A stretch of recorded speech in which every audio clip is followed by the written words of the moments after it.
Hello, lovelies. Welcome to Horror 421, the podcast, with your hosts, special effects makeup artist supreme, Elena Morales, and your friendly small-town horror author, Charles Campbell. Sit back, relax, and enjoy the frights in this week's episode.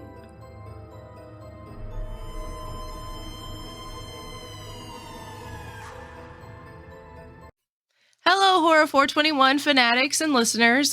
Today we have a special guest on, but first we're going to introduce ourselves. I'm Elena, and this is my other co-host, Charles Campbell. Hello. We're just spooky and ridiculous nerds who just like to talk to famous people at the time. And today we welcome to the podcast David Howard Thornton. Some of you guys know from Nightwing Escalation as the Joker, and some of us well known as Art the Clown. So welcome to the podcast. Thank you very much. Happy to be here. So we have so many questions. Charles, do you want to start the questions off? Well, I sure can.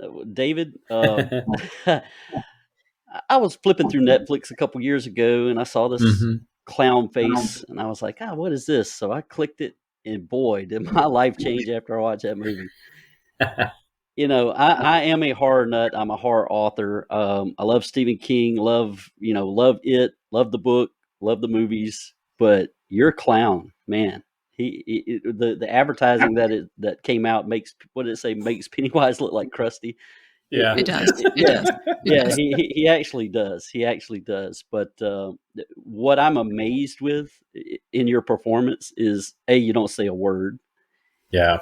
And B, you through your facial expressions, even through the makeup and the mask, you just convey something so sinister and funny at the same time. So I'm laughing and cringing at the same time. So it's very rare that a character in a horror movie makes me do both at once. Yeah, that's how most of my dates feel too. So I understand. So how did you get in that mindset to play Art? And I know Art's been in other films and the All Hallows Eve movies, but what gets you into that frame of mind to become that guy? It's usually just lack of sleep. Lack of sleep in cold environments that we film in. No, I'm just kidding.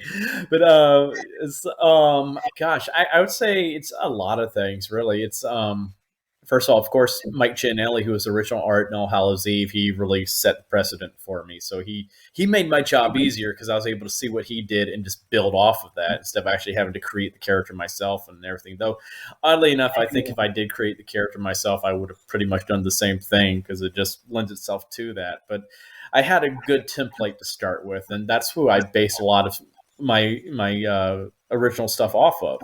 Was his performance because I wanted to keep things true to what the fans already liked about the character already and just add my own embellishments to it.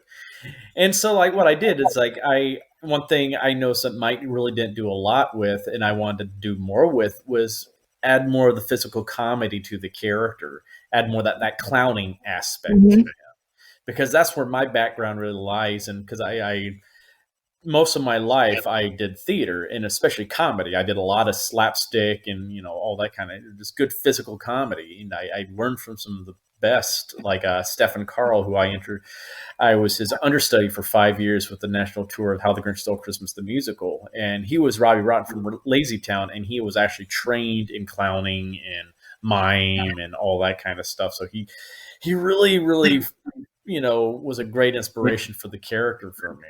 And so I did that, and I took my love of great villains, especially great horror villains, in addition to the Joker. There was also a lot of Freddy Krueger put into Art, Chucky, Mike Myers, Jason. He was kind of like just a mishmash of all the villains that came before. And that's where he came from. How did you stumble into that role? Because like you said, you weren't the original, but how did you come about receiving that role? Pure serendipity in a lot of ways. First of all, like, excuse me, the original Art, Mike, he didn't want to come back to the role. He wanted to do other things with his life, and especially he didn't want to go to all the makeup again. So I lucked out in that capacity there. But I was in the middle of this 4-month not vacation, but I decided to take 4 months off of when I got back from my last tour to just focus on auditioning and not wait tables or anything like that. I was like, I just want, but I was at that time I was focusing on trying to do Broadway. Mhm. And I had been up for about 4 or 5 different Broadway tours and stuff like that. And they all fell through, like final callbacks, all that kind of stuff. All of them fell through for one reason or another. And like one of them literally came down to a coin toss between me and another guy. And I thought I lost that coin toss. But when I look at it, I won it, because if I had gotten any of those, I would not have been able to either audition for Terrifier or film it, because I've been on the road. So it worked out that way. And I just came across a audition notice one day on a website called Actors Access.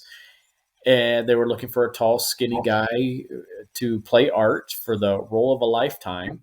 And I had never really done film work before. I had done some maybe extra work, but nothing substantial in that regard. And I always wanted to just get my foot in the door in that area. I was like, I didn't want to just limit myself to stage. I wanted to do more things. And I was like, well, this would be a great opportunity. And it's like, who knows where this will go, if it'll go anywhere, because it's a low budget independent film, but it's experience, and I can learn what it's like to be on a set and all that kind of stuff. So it's like, yeah. And I knew the character because I had seen All Hallows Eve, so I love the character. I'm like, this is perfect. This would be a great introduction to the film world for me. But I didn't expect anything grand out of it. I was just like, this would be great for a reel or something like that. And went into the audition and booked it. They asked me right there in the room if I could come back in for a makeup test. And that's very rare, especially in the film world. You usually don't get asked there. You usually have to go back several times for, different auditions to see how you match up with other people that are considering for roles and stuff like that. I know, like our female lead for Terrifier 2 and our Elliot, who plays her brother, Lauren Lavera, the two of them had an audition several times, like until they finally said, especially Elliot. Elliot was in like 4 or 5 times, I think. So I was lucky, and I was like, it's every actor's dream come true to walk out of an audition and go, I think I have it. Well, it sounds to me like you knocked the audition out of the park, and they found their art. An eyelash out of my eye too. Yeah. So kind of stand with the Terrifier for one more minute or two here, if I must. Yeah. How and I know Damien did the All Hallows Eve movies, but how was it working with Damien? What what sort of dynamic did you have with him? Oh, great. We hit it off immediately. I mean, we didn't know each other before any of this, and it's like that first day that I came in for my makeup test, I was in the makeup chair with him, and we just started talking about movies and stuff like that, and we discovered we're fellow geeks in that regard. And we just instantly hit it off with each other. So working with him has been great, because he's a great director for actors, because he's very open to, he knows what he wants, but he's also open to other ideas and trying new things. And he would do that sometimes on part 1, where he's like, I don't really know what I want here. Why don't you just experiment and play around with something? And like the scene where I'm just doing all the different faces and stuff like that. I sat there for about 5 minutes, and they just filmed me just making tons of faces. And I love that. I love to be able to play, because that's what I'm used to doing on stage. It's like, in the rehearsal process, you usually have weeks of rehearsals to really play around with things. Right. And on film, you don't. You usually have to just boom, do it. And you have a few takes to do it. And I like having that freedom to actually play around and experiment. And so that's what he would allow. And I loved it. I was like, this is a lot of fun. And so when he was writing part 2, he now knew this about me. And he deliberately wrote scenes in part 2 where it's just like, he didn't even say what's going on, what specifically I was going to be doing. He's just like, this is the situation Art's in, and Art plays.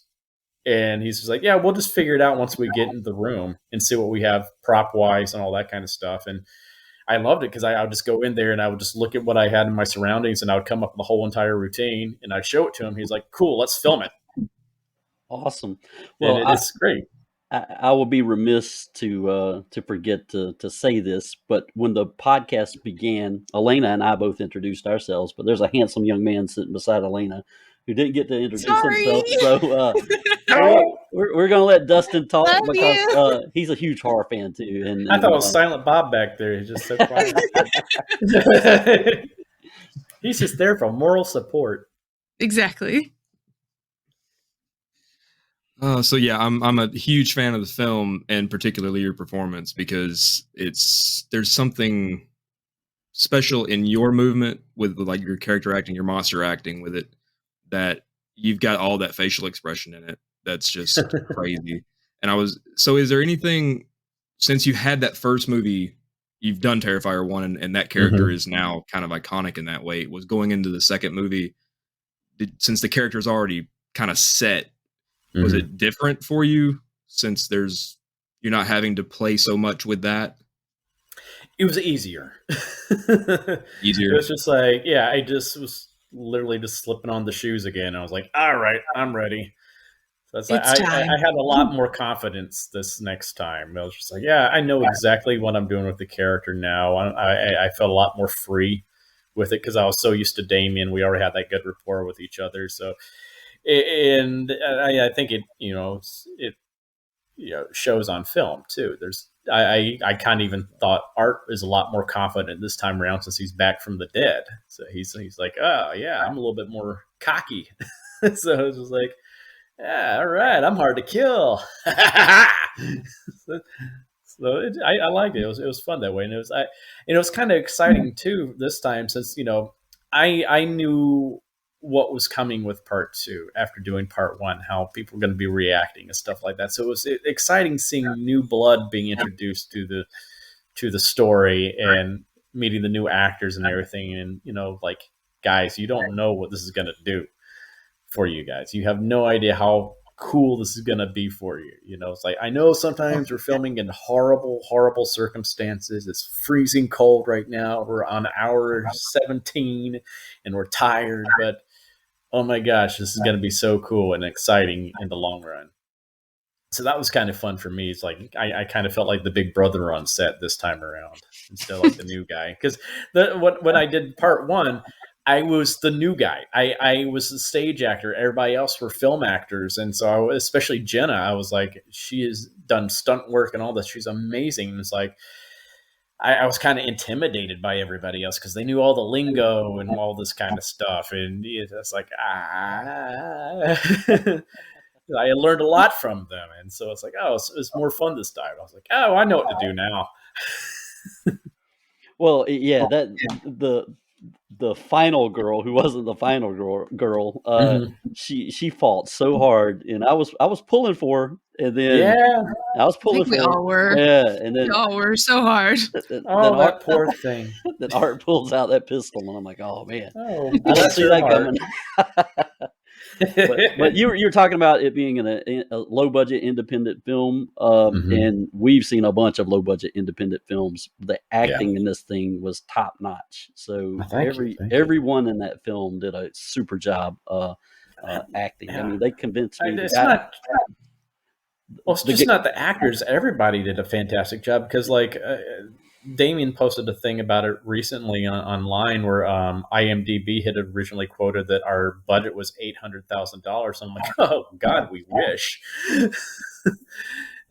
We made that movie between like $35,000 to $50,000. It's a testament of not just the actors, it's the testament of the crew that was involved too. That what we were able to pull off with that kind of budget. I mean, they weren't even making like Texas Chainsaw Massacre back in the 70s, which was a low budget film, for that much money. Not even counting inflation. Right.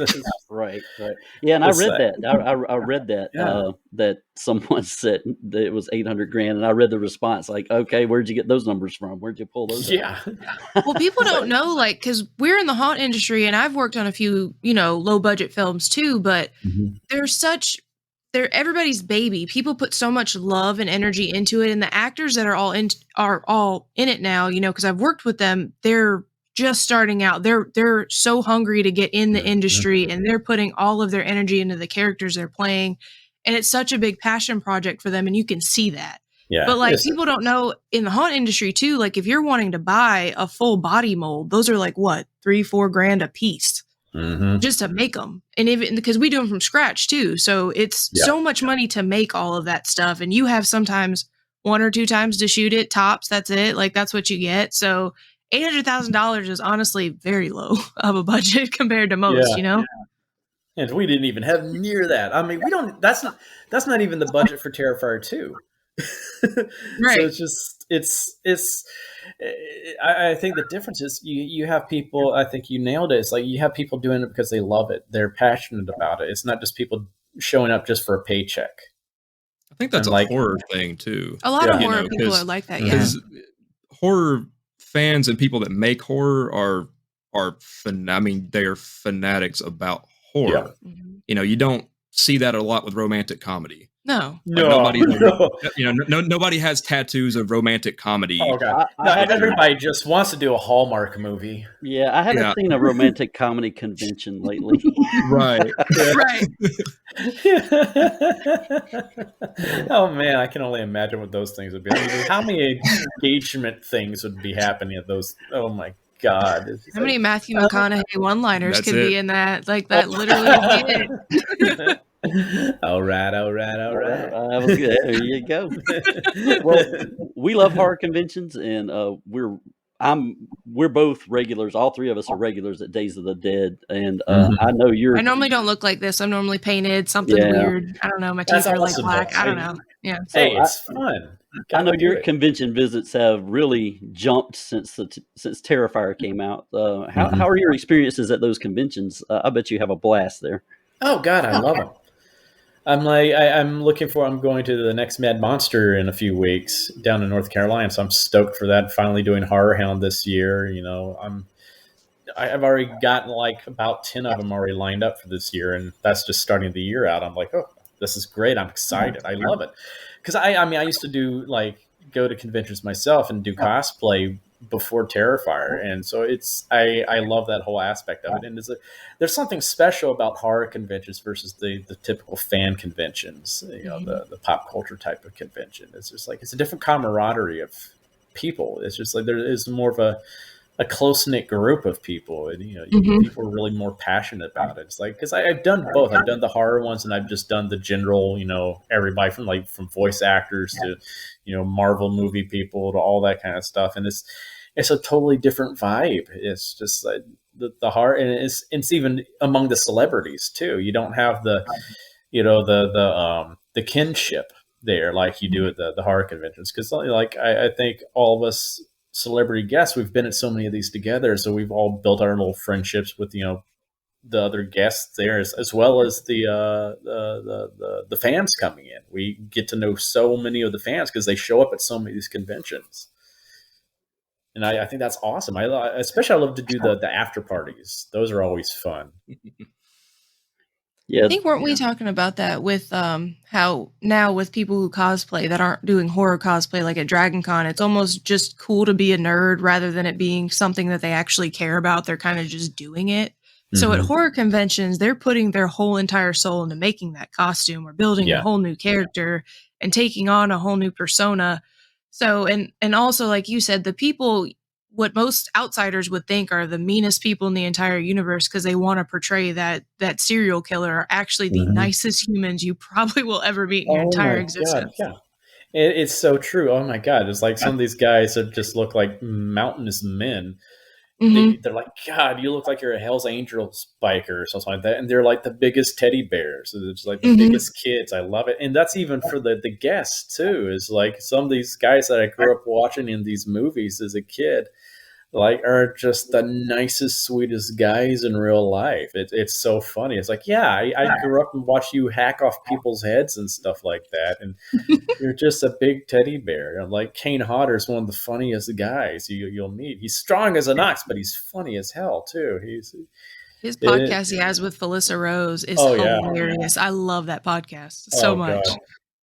Oh, both of them are just great. Anyway, I'm like, Felissa is just, I consider her my con mama. I just absolutely love her. We stood at her table last time in August. We were was there like 20 minutes because me and her found out we were yeah. literally almost genetically the same makeup as far as ethnicity and everything. So we were just talking about families and everything. Like we had just bonded. She was just the nicest person I had probably ever had the pleasure of speaking with at a convention. Oh yeah, and that's why she always has a line of people too, because it's like always she has that personality. Everybody just loves her. She's such a sweetheart, and she's always working too. It is like she's just happy to work. She doesn't care. Mm-hmm. She's like, sure, I'll come in and do one scene for something like that. Woo! Like when we're I wasn't there unfortunately, but when we're filming Stream, she showed up one night out of the blue. You know, she wasn't supposed to be on set, but she showed up and she had McDonald's for the whole entire cast and crew that she just brought in for everybody because she knew it was going to be a late night for everybody. So she just brought in all this McDonald's for everybody. I was like, that is just so cool. She was just in the area and she's like, hey guys. And then she wanted to party with everybody all night. And they're like, we got to be up in the morning. We got to get some sleep. She's also the mangled dick expert. So, I mean, you can't go wrong with somebody. You have to trust your judgment on all of that, always. Oh, yeah. Also, to segue into a funny question, with you as Art the Clown, I know people have inappropriate things to say to you. Like, have you had any weird fetish questions since playing that role? I've had a few people, you know, proposition me to wear the clown suit in activities, and I'm like, I just wondered. I'm like, what attracts you to that? Especially those teeth. I'm like, really? You want those anywhere near any of that? I'm like, really? Like, and he writes with shit on the walls too. So there you go. It's like, do you want pink eye? It's just that's how you get pink eye. That's how you get pink eye. It's just or like, worse. Yeah. It's so funny. There's been some interesting things that have happened. I've gotten some interesting messages from people on Instagram, both men and women, with pictures, and I'm like, oh, hey, wow, thank you. I'm flattered. Yeah. Oh, wow. Well, you just never know. Going back to influences, you and I are kind of close in age. I'm about 10 years older than you, but these two are super young, you know, Elena and Dustin. They're super young. 30 is approaching, okay? We're approaching 30, okay? I wish I missed those days. But as a kid in the late 70s and early 80s, you know, I watched a ton of horror movies and, you know, and read a lot of horror novels. So it kind of put me on my path to write horror novels and books. So what I'm interested in is, you know, when you were growing up, were there any influences in horror that stayed with you that, you know, maybe helped you in your role of Art the Clown? Or did you have, you know, when you were younger, did you really have no interest in horror? Well, I was late to the game because my mom was terrified of horror films. She thought The Fall of the House of Usher was one of the scariest movies she had ever seen. So we didn't watch horror films in my family. My dad would watch them like late at night when everybody else had gone to bed and stuff like that. But that's it. So I didn't watch horror films until my senior year of high school when Scream 2 came out, because I got convinced to go to the showing of it by my castmates because there was a girl in the cast I had a crush on. I'm like, okay, sure, I'll go. I can't chicken out in front of her. And I loved it. But I still grew up with those influences because I remember seeing the commercials on TV all the time, and especially Freddy Krueger. You saw Freddy everywhere in the 80s. Oh, yeah. I would be at Shoe Carnival, and they had Freddy Krueger dolls in Shoe Carnival, of all places, for sale. And I was like, what is this? And my mom's like, you're too young for that. I'm like, yeah, but I want to know what that is.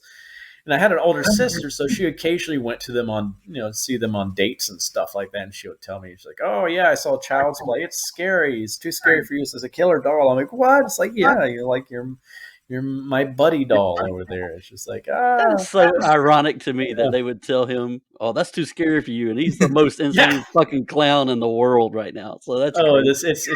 You're right. I love that, and also because I grew up in a Methodist family, and I was doing church plays of all things. So it's like, that's what I cut my teeth on doing was plays about Jesus all the time, and now I'm. Take heed, this is her body.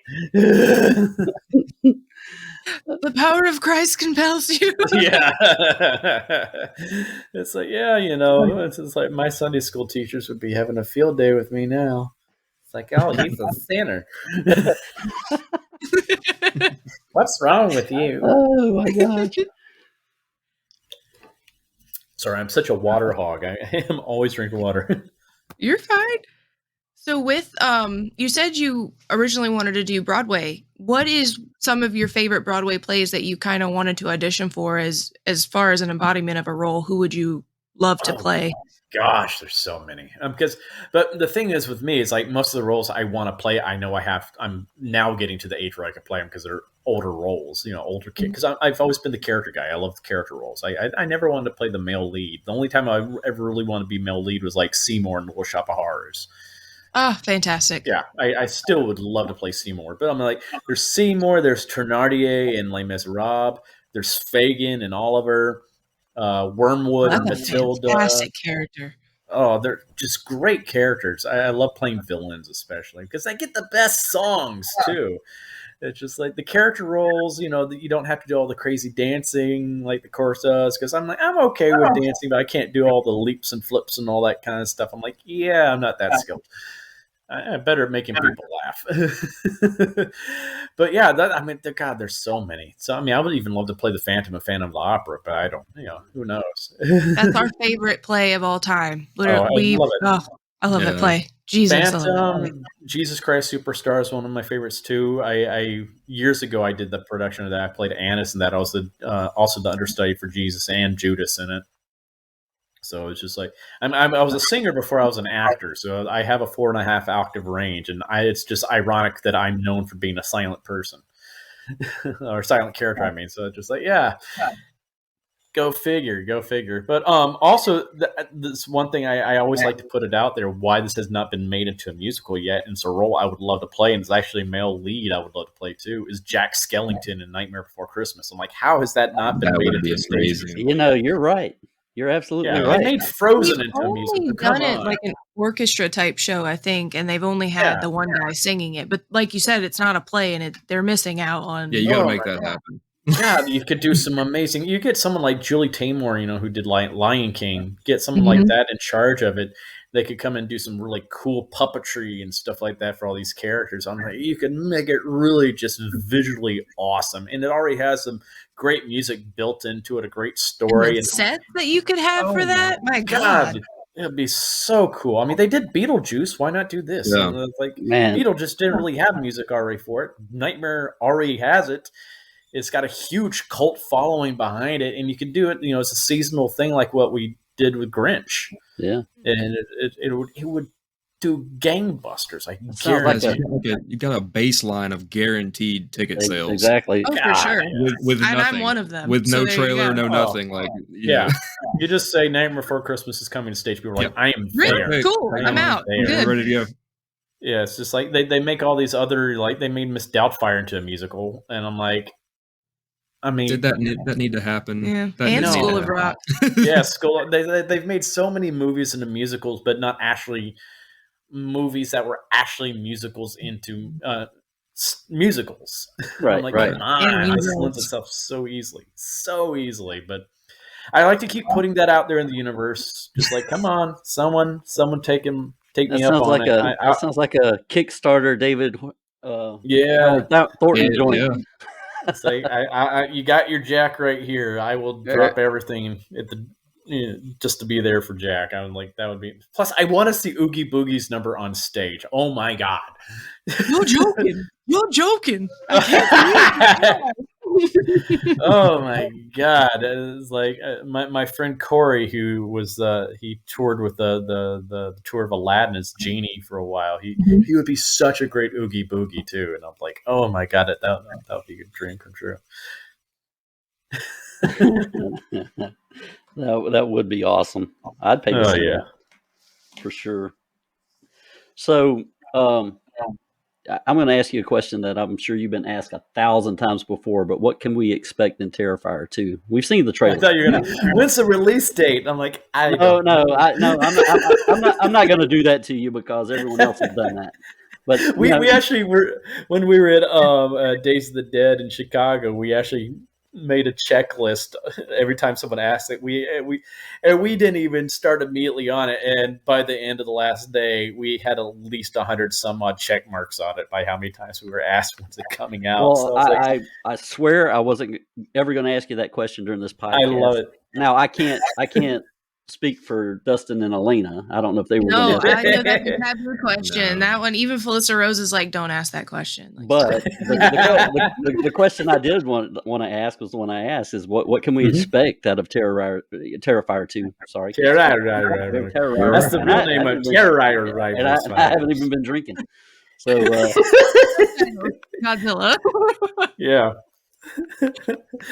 Oh my God, you can just expect everything to be bigger and better than the first one. This is like the first film on like steroids, dialed up to 11 plus. Yeah, just like plus ultra, whatever you want to say, you know.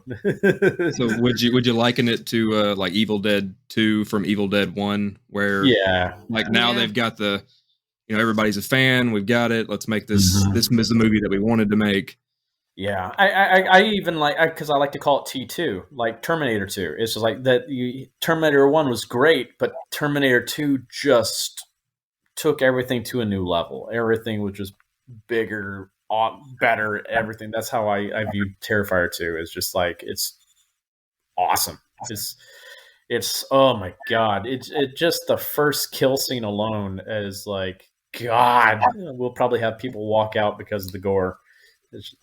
We won't be one of them. We won't walk out on gore.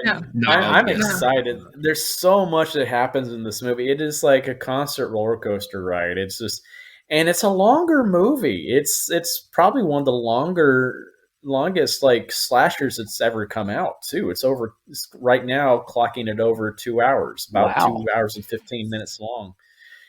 And the first cut of it was probably about 2 hours and 45 minutes. Yeah, that's what I want to see. I want to see that. It's just, we're very ambitious with this one. And Damien cut as much as he could, but he's like, I can't cut anymore or we're going to lose major, plot beats and stuff like that. And I'm like, dude, don't worry about it. People are used to sitting through a 3-hour long Marvel movie. Oh, yeah, yeah. As long as you keep the audience entertained, that's what's up. I mean, people sat through Midsummer, and that was a long movie. That was a long-ass movie. We're but fans that's the of the thing. movie. But the difference is, like, I liked it too, but the difference is, like, it was a slow burn. Yeah. Terrifier is the opposite. It's just constantly just do. And we have a lulls every once in a while because you have to let the audience breathe. But I think our longest lull in the movie is maybe 7 minutes before something crazy happens again. So especially once we get to the last third of the movie, that's when it really just kicks into overdrive. It's like okay, don't take a pee break. You're gonna miss something crazy. It's just like it doesn't let up once it gets to a certain point in the movie in one location. That's happening with movies now, where people are willing to take in a 3-hour film. It seems like it. Yeah, they just announced a new Batman movie is going to be almost 3 hours long. I'm still kind of salty that what's his name is Batman now. Robert Pattinson. I don't like him. I'm trying to like him. I just don't like him. And I'm a huge Gothamite. I'm a nerd. I love Batman. Me too. I'm a collector. I was going to bring up the Joker performance that you did because it was very reminiscent of Cesar Romero in the Adam West Batman, and I fucking loved it. The laugh was perfect. The personality you portrayed as a Joker was just on point, and that I loved it. I'd love to see that Joker in a feature film. Actually, I mean, I would too. I would love to do it more on a TV series though, because it's like that way I have more time with the character. Yeah, that's true. With a 2-hour movie, I can spend seasons with him and really dig in deep because there's so much meat to that character that never really gets explored in the movies, especially the duality between the two characters of Batman and Joker and how they kind of need each other. It's like they complete each other in their own way. There's this like sick demented dance they do with each other. I love it. Yeah. I really love digging deep with it and do it justice for once. I'm tired. I'm so fucking tired of Hollywood just ruining the character. It's just like Suicide Squad version. What the fuck was that? Fuck that version. I'm sorry. I'm tired of people like, hey, let's have the full cup. I'm like, no, I hated that version as soon as I saw the first picture of him. I was like, no. It's like the tattoos of the jokes all over him. I'm like, no, that's too obvious. It's like, as Joker says, if you have to explain the joke, there is no joke. It's just exactly. It's like, no, it's like, it's too obvious. It's like, you're trying too hard. That is like Hot Topic Wish Joker. Oh yeah. I don't even like the Harley Quinn they did. I don't know. She's just too much. She's too, hi, Mr. J. Like, she doesn't have an accent. I don't like it. Stop. Don't do this. I don't know. It's just not my favorite. We played the drinking game at Dragon Con whenever they pass by. Oh, it's just like you're drunk within 5 minutes. You just stick. I've always wanted to bring the comic book version to life. Yeah. And I think the only person that's really come close to doing that, even though we've never seen him do it live action, is Mark Hamill. I was about to say that. I was about to say that. That was about to come out of my mouth. Yeah. Yep. It's like he understands that character, and he's had decades with that character. And you've seen him evolve the character. You see, it's really fun because I love the Arkham Asylum games. I played those too. Yeah, love those. But after playing those and go back and watch the first few episodes of Batman the Animated, and you see how much he's evolved that character vocally. It's just like, wow, he's really he started off just almost sounding normal and nice and cheery, and then he's just this dark, brooding, just guttural character by Arkham, and I love it. I was like, oh, he's so good. He's so and to watch him in the sessions when he's recording, it's like he's not one of those actors that just stands there and just reads the line. He acts it out while he's doing it. That's how I am in the booth when I do voiceover. Like, I can't just stand there. I have to act it out myself too. It's just like it adds to the character, and he's so good. And that's what I want to bring to screen. And it's like a lot of my Joker is based on his Joker. And I absolutely see that. And I 1,000,000,000% agree with you on Mark Hamill. He's the hands down, just from an audio standpoint, the best Joker I've ever heard. With that type of performance, with the animated performances. To me, if I don't hear a little bit of a Mark Hamill voice in Joker, it just doesn't seem right. It's like hearing Bugs Bunny without the Bronx accent. Yeah. And that happened to me when I went to France, and I saw some old Bugs Bunny cartoons in French. I'm like, no. It's like he's like blah, blah, blah, blah, blah, blah. I'm like, no, it's gonna be. And what's going on here, Doc? What's the Frenzy foo language here? I can't stand it. Oh my god. That's funny. What a maroon. Oh, man. But going back to Robert Pattinson, I wanted to comment on that. I was like, he's a great actor. I think he's an absolutely fantastic actor, but I don't feel like he's right physically for Batman. He would be an amazing Dick Grayson, though. I agree with that statement. Yeah, he would, and Dick Grayson's an awesome character too. I don't think Dick Grayson gets the love that he deserves. I mean, he's actually a better Batman when he was Batman. It's just like, oh my god, he would be an amazing Dick Grayson. But physically, he doesn't fit Bruce Wayne to me. And I understand he's supposed to be playing this reclusive, brooding Bruce Wayne, and I'm like, no. That's the thing. That's supposed to be Batman. That's actually who he really is, but that's not who his public persona is supposed to be. His public persona is supposed to be this carefree playboy, so people don't suspect him of being Batman. Because if you saw this brooding billionaire that's rarely comes out of hiding and stuff like that, it's like, oh yeah, he's definitely Batman. That dude's definitely Batman. He's not an attractive human. I'm sorry, he's just not to me. Like when they said Twilight, he is the most attractive vampire in the world. I was like, bitch, where? Okay, because I don't see it. It ain't there. Okay, sparkly. I was like, the books are bad too. But yeah, no, I didn't see it. I was like, he doesn't have that facial structure. Like what's his face? He's dating Jennifer Lopez now.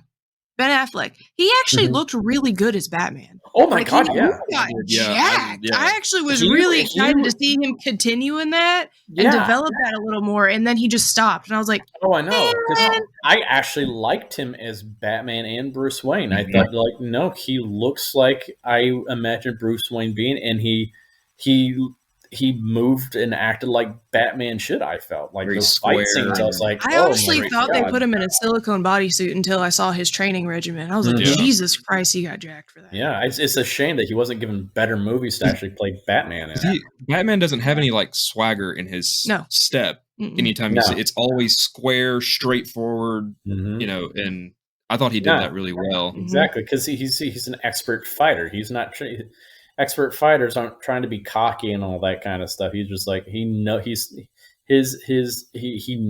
what he's doing. He doesn't have to be cocky and arrogant like that. He even looked like the cartoon version when we were kids with Mark Hamill Joker. He actually looked like that cartoon Batman. Like he has the whole structure, everything. Yeah.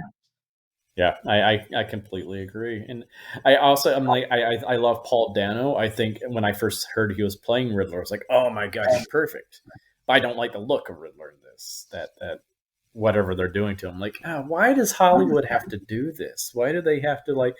Let's be really different. Like, no, just stick to the comic. I'm like, and there have been so many different interpretations of Riddler in the comics, so there are different ways you could dress him up. But this thing with the mask over his head, and he looks basically like a Green Klansman with goggles, just like a Zodiac killer type thing. I'm like, I like him being in the suit and the bowler hat or something like that. Just like, well, it's the vaudeville nature of it. It's the cartoon. It's the because it's always that Batman being so square and stringent. His villains are usually very wiry and playful and bouncy, and that always keeps that. With Riddler, he's so arrogant. He believes he's the smartest man in the room, so he would be dressing to the nines, in my opinion. He would be like, "I am the best one here. I'm superior to all of you." He would not be dressing like extreme delusion of grandeur. Yeah, it's just like it's like just stick to the comics. But I have to say, I like what because I was a big detractor when they first cast him. Was Colin Farrell's Penguin. I was like, what the hell? Colin Farrell? Penguin? What? That is a weird choice. Yeah, the same guy. Oh my God, his look. Daredevil.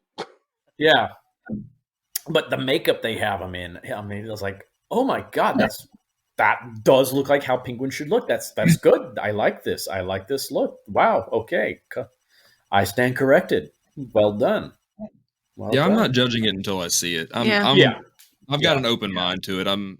They judged Keaton at first, and Keaton was a fantastic Batman. So. Yeah. So I could be wrong. I don't know. I mean, I was very judgmental of Heath Ledger as Joker when they first cast him. I was like, why are they casting this pretty boy? It's like, oh my God. I had just seen Brokeback Mountain before I watched it, and it was by accident. I didn't know. I know that sounds weird. My mom and I were decorating for Christmas, and then all of a sudden, because we didn't know we were decorating for Christmas, we're chilling, we're hanging out, and then all of a sudden, this movie comes on, and like they're making out, and I look at her, she goes, "What the fuck is going on here? They're fucking making out. We gotta watch it now. I gotta know what happens." And then he's Joker, and I was like, huh. Yeah, all right. I would never have cast him as Joker. It was just like and he blew everybody away. Oh yeah, he created a Joker. Yeah. That was his Joker. That was not Joker of the comics at all. No, that's just not even really Joker. That's Heath Ledger's Joker. So dark. This character he made up was amazing. I was I went back and watched it a second time in the theater, which I hardly ever do. Especially at that time, I was without a job, so I was really tight on cash. But I wanted to go see it again just for his performance. I was like, I love his performance. I sat there and studied his performance. So I was like, I need to learn from this. Yeah, I liked that nervous, like that thing he was doing, like that cool. And that all came because of just the makeup he was wearing. He was always, and he just incorporated that into the character. I'm like, that's brilliant. Those little things that happen like that are just, I love that kind of stuff. Where it's like, it's just like, okay, that happens with me with characters too. Sometimes I develop little tics or something like that with the character only when I'm in the makeup, because then you discover new nuances and stuff like that. It's like, oh, okay, I'll just play this up more or something like that. And that's what he did. I was going to ask you, because I'm a makeup nerd. With Art the Clown, is that an actual whole silicone mask, or is it separate prosthetic pieces? It's one giant piece that's just glued. And oddly enough, it's not the one that was molded to my face. It's the one that Damien molded to Mike Gianelli's face. He made a cast of my face, and you see that version at the very end of the movie where the police come get me, and you notice it looks like my cheekbones are a little bit more pronounced and stuff like that. And Damien just did not like that mold, so he decided to keep Mike's mold. So I'm still using Mike's mold. So he just has to take extra care to make sure everything fits to my face. So it takes him a little longer to put it on. There's a little piece of Mike still in Terrifier. Yeah. So that's awesome. Yeah. Hashtag we don't like your face, and we have to use someone else's. Yeah. They just make his face fit my face. People don't realize how hard it is to put on a different mold on somebody else's face, because you have to do so much other extra shit as a makeup artist to get that to like be, and the other actor has to be comfortable. It's a pain in the ass. Yeah, because Mike and I have different shaped faces too. So it's like I have a very long, angular face. He has a more round face, and so had to just. Damon's like, oh, I'm just gonna do beep, beep, beep, beep. I don't know how he does it, but he does it. It's just like, oh, you would never know. You would never know. So he does the makeup for you himself too, as well. Yeah. He does all of the makeup, all the prosthetics himself. It's like, and we had a helper on part 2 that did basically everybody else, but Damien will not let anybody else. We had someone, one of our friends, come in who was on Face Off, and he just because like. Damien was taking on so much, and we had so many things of makeup we had to do, and she's like, well, why don't I come in and help you with it? And for a few days she was doing my makeup, and Damien's like, no, I want to do it. You're doing this wrong. He's very specific with everything. It's his baby. I get it. I completely get it. Yeah. I totally. We have certain characters we create, and it's just like, why are you doing this? What did you do? Yep. You've done it wrong. There's something off, and I don't like it. Yeah. Mm-hmm. I mean, it's kind of like how I feel about Joker when I see someone do it, and I'm like, no, that's not right. That's not right. I don't like it. Let me show how it's done. Was there ever a part of the costume or the mask that like got in the way of something you were trying to do? Oh God, it's the mouth all the time. The stupid mouth. Yeah, it's just because the first 2 films were using gelatin, and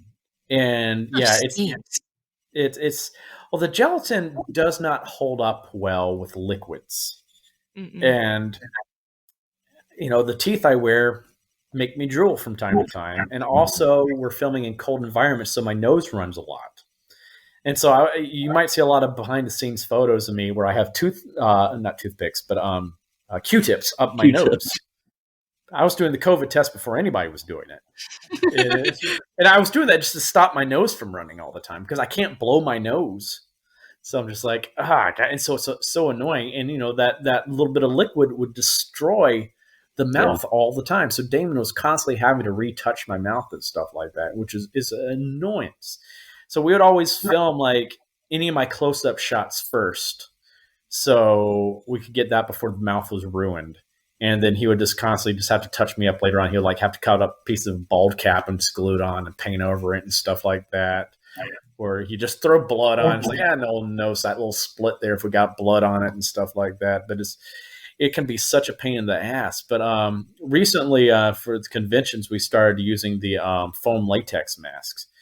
And those are so much better. And we've decided from now on we got to do those because those don't get destroyed. That's for parts 3, 4, and 5.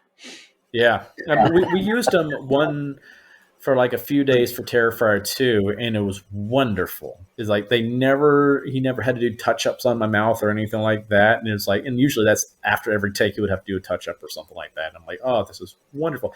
And it's so much lighter on my face too, and it's easier to take off. It takes all the glue off when it comes off too. I'm like, oh, I love this. So I'm not having to scrub for like an hour afterwards to get all the residual stuff off. Because that gelatin likes to stick in the glue and stay, and it's just like, ugh. See, people who can use latex are so lucky. I'm actually allergic to it, so I have to use everything silicone. So it's God. A, expensive, B, the products, they're fantastic when they're great, but you have to use a certain cleaner to get it off, and it's no.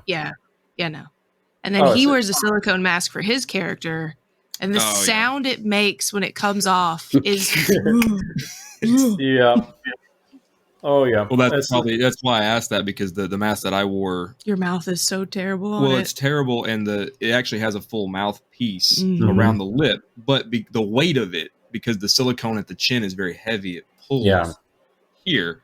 So you've got this air going in your mouth all the time, and it just dries everything out. So you're always like fighting your lip to keep it closed, and it's horrible. So I have a lot of sympathy when you say like the mouth and this part of the mask is stopping me from conveying what I'm trying to do. It would because he would sometimes want me to make some very exaggerated facial expressions. I'm like, dude, if I do it, I'm going to my mouth is going to fall apart. I'm like, I'm trying, but I'm trying not to let this thing just go. Blah. It's horrible. Like, oh my god, especially if it's warm, that's even worse because of sweat. That destroys it. We had when during COVID we went in for a pickup one day during the summer, and I was sweating so much that if my jaw literally just came off and was just hanging. At one point, he just had to keep on coming back and sticking back. I'm like, I looked like a stroke victim, really. I was just like, my whole face is just going. I'm like, oh no. And he only had one, so we just had to keep on reapplying more glue to it. And I'm like, I'm sorry.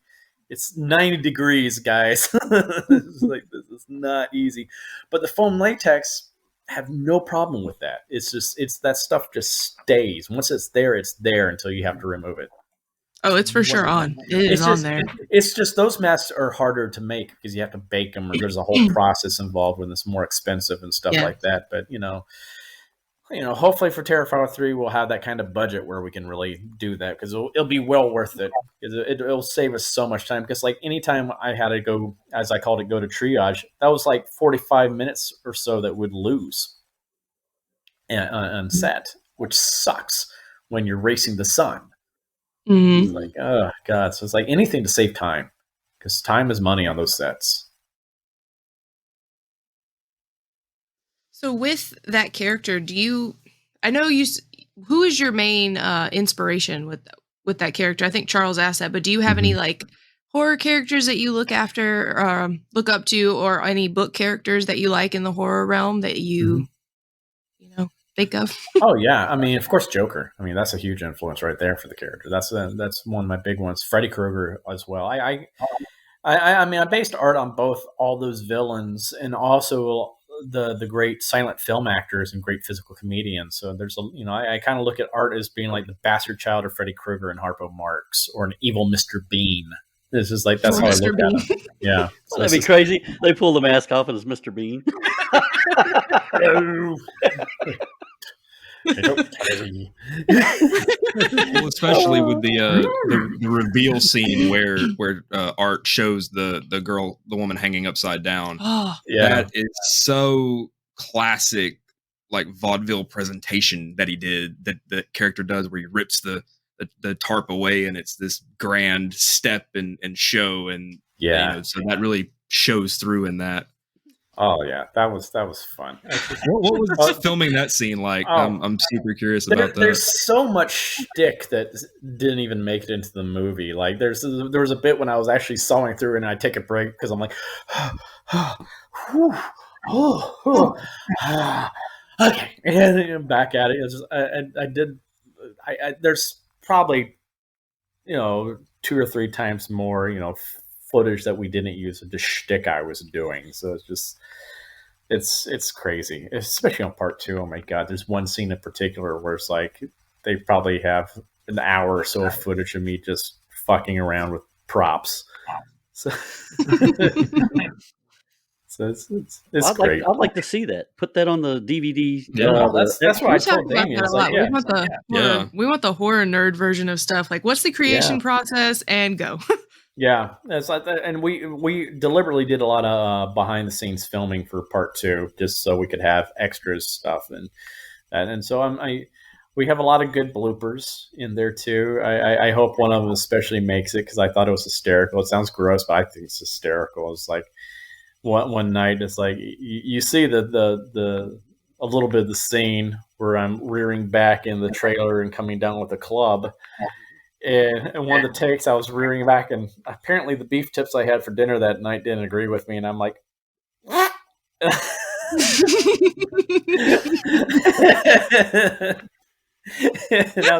I'm sorry. I am so sorry. I'm Fart the Clown tonight.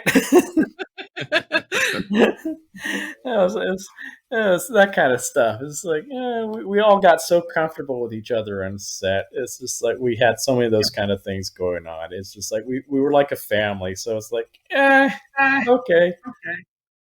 You got to add the mood in, make it a little less.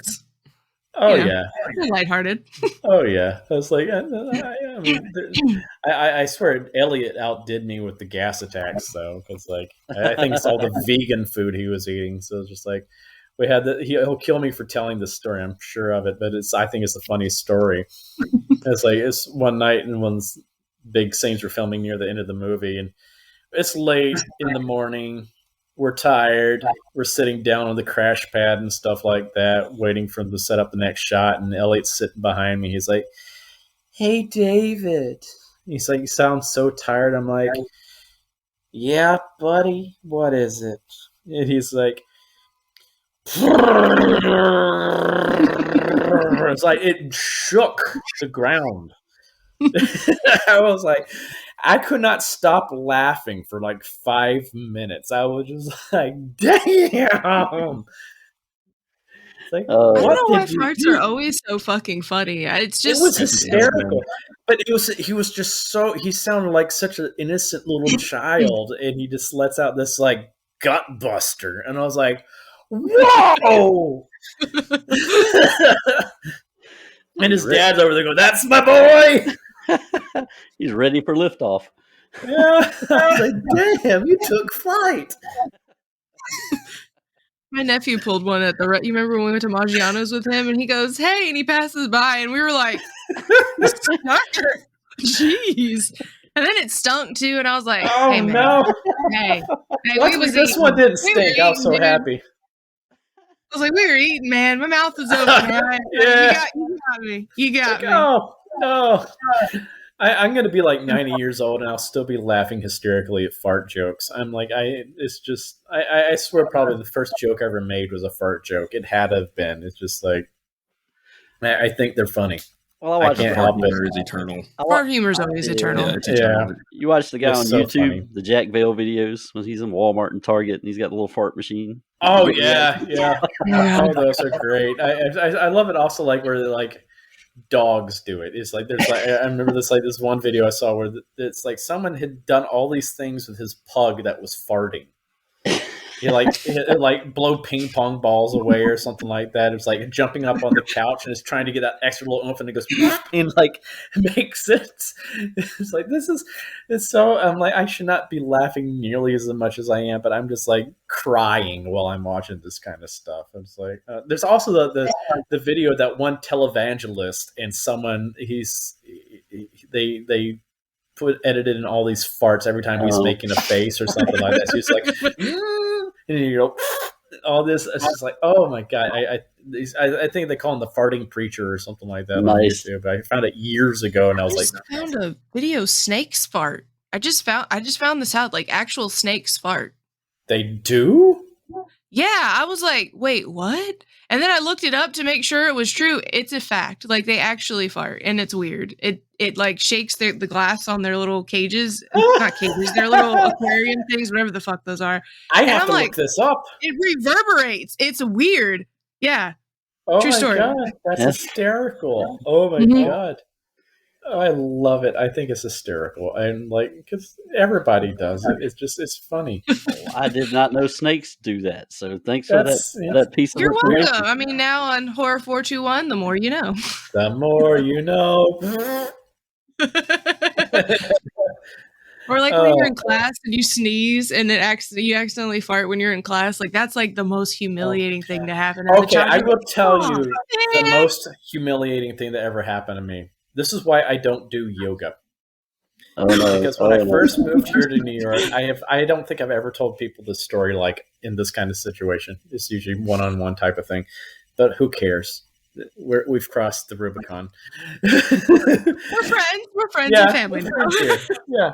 But it was like when I first moved here to New York, and this girl I had a crush on. She was an actress, but she was also a yoga instructor. And she invited me to her yoga studio because they're doing free classes that weekend and stuff like that. And my roommate, who was one of my friends back in college, she's like, "Hey, I'll totally be your wingman on this and stuff like that. And like, I do yoga all the time. I've been wanting to try out that studio, so let's go. I'll make you look good and all that kind of stuff." I'm like, "Okay, let's do this."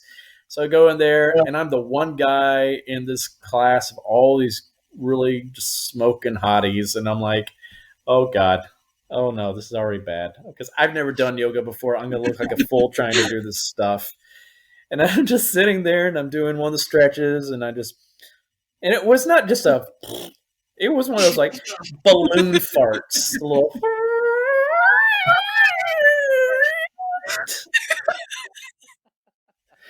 And I was like, oh, no. And I tried to just contain myself and to play it off that it wasn't me. You couldn't recover from that. Oh, no. I got the nervous giggles. And my roommate sitting next to me, and she's just going,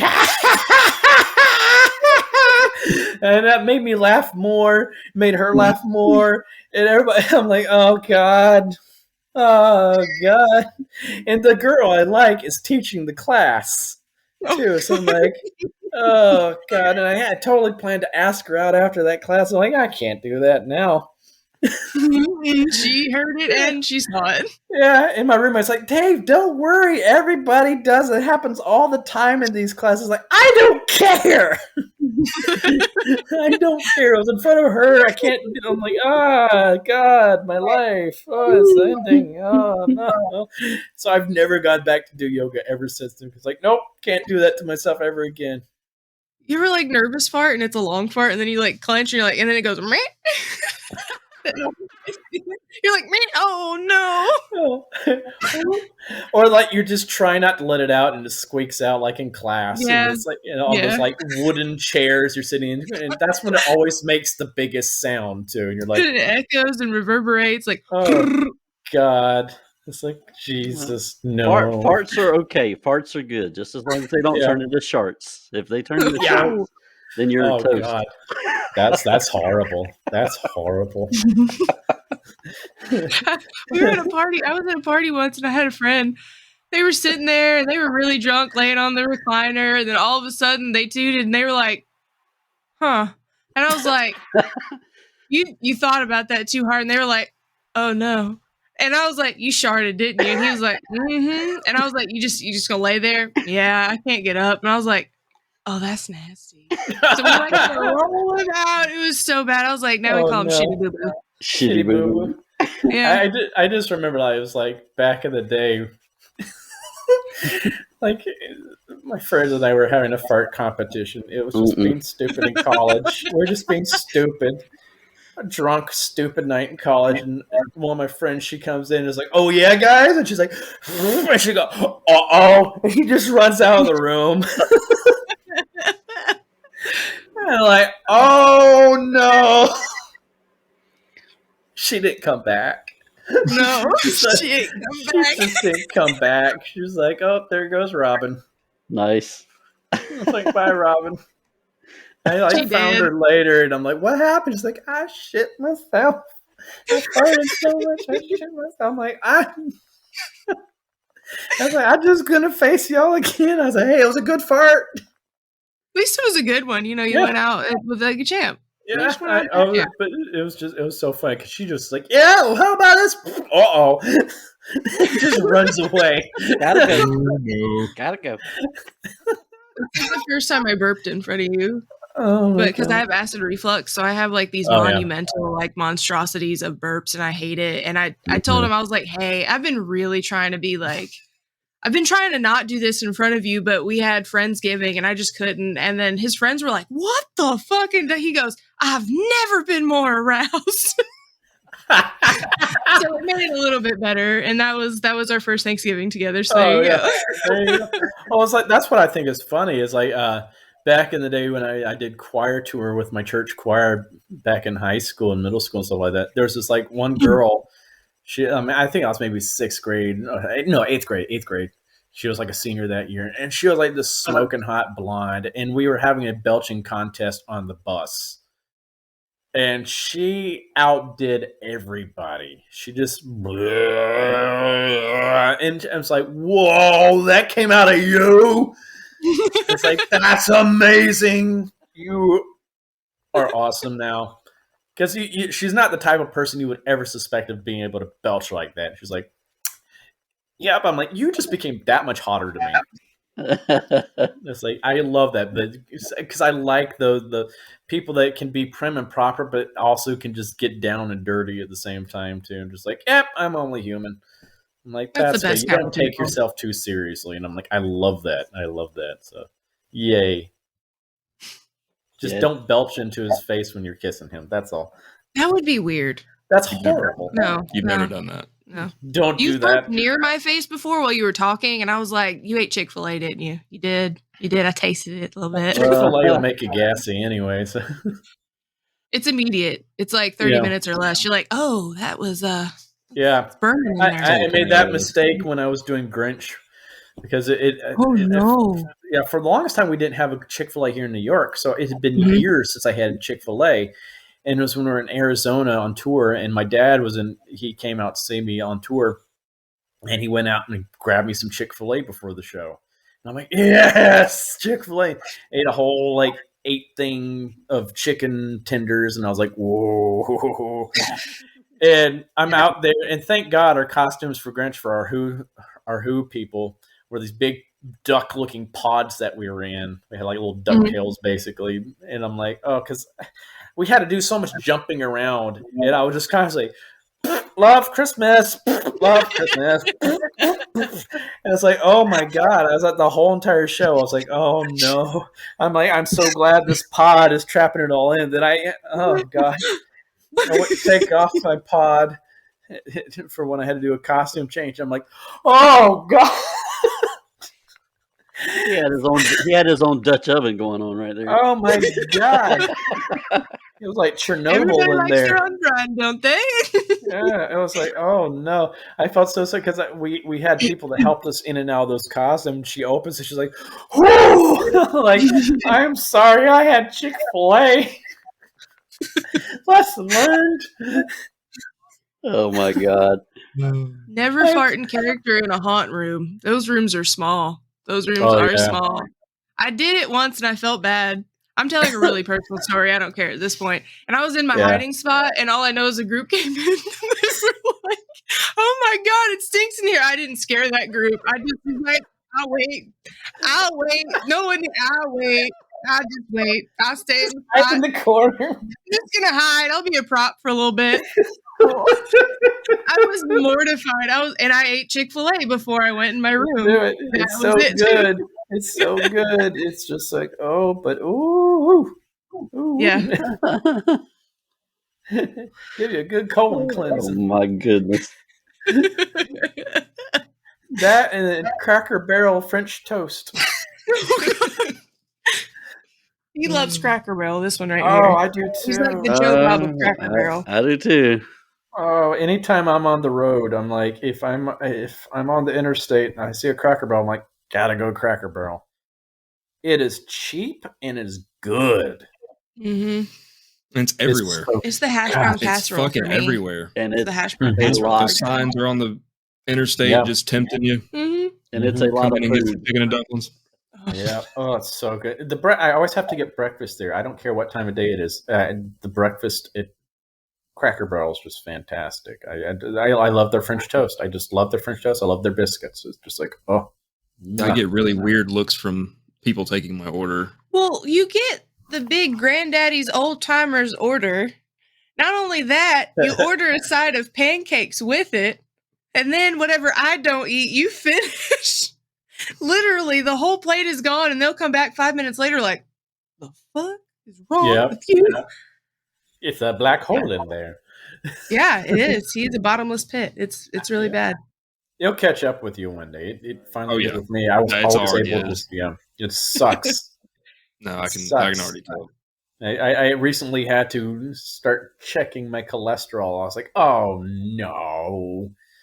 So I'm like changing my diet now. I'm like, this is weird. I cut bacon out of my daily routine. I'm like, I miss bacon. Yep. I actually white girled. I was so mad at Cracker Barrel because they took off my yogurt parfait. I was pissed. I was like, are you kidding me right now? You don't take away parfait. Everybody likes a parfait. Everybody likes talking all the time. The best thing of the whole damn Hey, why you take my parfait away, Shrek? My parfait. He doesn't like a parfait. Oh my god. Man, Parfaits are the best I thing like of that the boulder. That's a nice boulder. Oh my god, that's so funny. That's just donkey just slipped out of me. Yeah, I know. Extremely accurate, though. It was extremely accurate, donkey, actually. You could play the animated donkey. Oh, I love Eddie Murphy. Oh. Before or after he sold out to kids' movies? I don't care. It's Eddie Murphy. It's true. It's It's true. Eddie, I was like, even watching him in like Dolomite and like Coming to America too. I was like, that's Eddie Murphy. And when I didn't see the second Coming to America yet. Oh my god, Wesley Snipes in this movie steals the show though. Oh really? Yeah, he does. Oh my god, he is just hysterical, and you could tell he's having the time of his life. He's just strutting around, it's like something I've never seen Wesley Snipes do before. I'm like, this is great.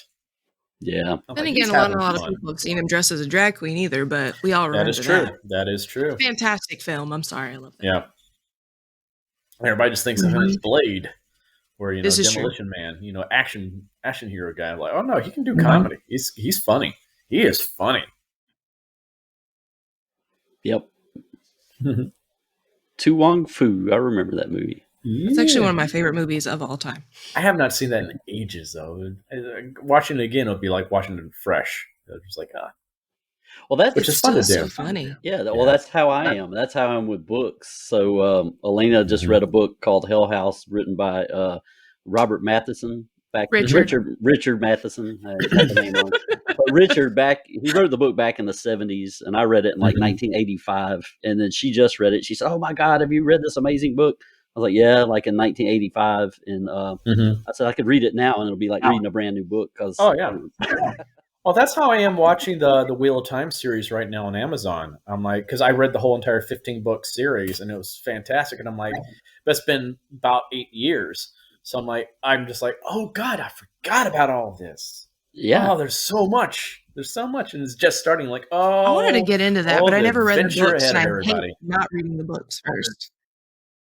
Oh, so good. It's so good. But so far, it's been pretty accurate to the books in a lot of ways. So I was like, okay. They've taken some liberties, but it's been pretty accurate. I love book series. I love book series because, like, if you like a character, then you want to keep reading about that character. And I'm like, I read the R.A. Salvatore Dritz the Dark Elf series from Forgotten Realms. There's like over 30 books in this series. They're all like 400-something page books. And I am on the current new book now. And I'm just like, ugh, they're so good. They're so good. Do you prefer fantasy novels, or do you have a genre that you prefer more than others? I'm more big into the fantasy. I like magic and all that kind of stuff, or like mythology. So like it sounds so childish, but I love all the Rick Riordan, like Percy Jackson type books. Because I love anything to do with, Greek gods or any mythology. And he's done a great job with those, where he's not just done Greek legends, he's done Egyptian and Norse mythology.